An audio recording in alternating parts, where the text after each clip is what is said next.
Et c'est l'heure des stories de Marc-Antoine Lebray comme tous les jours. Quand même, on va pas rater ça. Il y a des célébrités qui viennent rencontrer notre invité et aujourd'hui Kev Adams, Fabrice Eboué a tenu à passer vous voir, je crains le pire. Ouais, salut tout le monde. Non, c'est juste que je me disais que dans ton film, tu te retrouves dans une maison de retraite entourée de vieux. Du coup, la promo à Europe 1, c'est un peu un remake, quoi. Non. D'ailleurs, Kev, ça va être l'heure de changer Philippe. Bon, t'inquiète, pas sa couche. Bon, quoique, vu l'odeur, c'est possible. Non, ça va être l'heure de changer Philippe. On le fait rouler sur sa chaise jusqu'au placard de service et Mélanie Gomez et Julia Vignali prennent le relais, quoi. Bon, en tout cas, Kev, j'espère que t'as pas tourné les films dans un Orpea. Parce que question figurant, ça doit être relou, faut les remplacer trop souvent, quoi. Je crois que François Cluzet vient d'entrer dans le studio. Attendez. Alors attendez, comme ça on invite Gérard Depardieu dans son film et on pense pas à moi, hein? Non mais il a de quoi de plus, Depardieu là, il me dit pas 140 kilos, hein? Et là je parle que de son alcoolémie.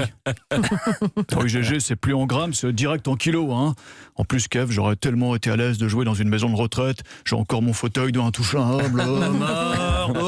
Nelson Montfort, c'est une surprise. Oui. Il nous fait l'amitié d'être là. Oui, mon cher Philippe Vandel. Alors, j'ai lu que le célèbre tennisman suisse Stan Wawrinka fait partie de l'équipe de production du film MDR. C'est un bon choix, Kev, de s'associer à ce grand champion. Si vous vous étiez associé à un tennisman français, le film serait resté moins de 2 heures à l'affiche, soit le temps moyen d'un parcours tricolore à Roland-Garros. Et puis instant solennel ce matin, notre président de la République est là aussi. Pardon de vous le dire, monsieur Kev, mais j'ai vraiment hâte d'aller voir votre film. Cependant, je me demande juste si je dois y aller avec un pot de popcorn ou avec des sopalins. Car quand vous dites maison de retraite, personnellement, moi j'entends l'île de la Tentation. Enfin, Geneviève de Fontenay, un coup de gueule à pousser. Geneviève. Non mais attendez, non mais Kev, hein, t'es quand même gonflé à 30 piges à peine d'écrire un film sur les vieux en maison de retraite, hein, qu'est-ce que t'y connais, petit con? Hein, c'est comme si moi j'écrivais un film sur les jeunes d'aujourd'hui, le film s'appellerait Pôle emploi, CAF et MST.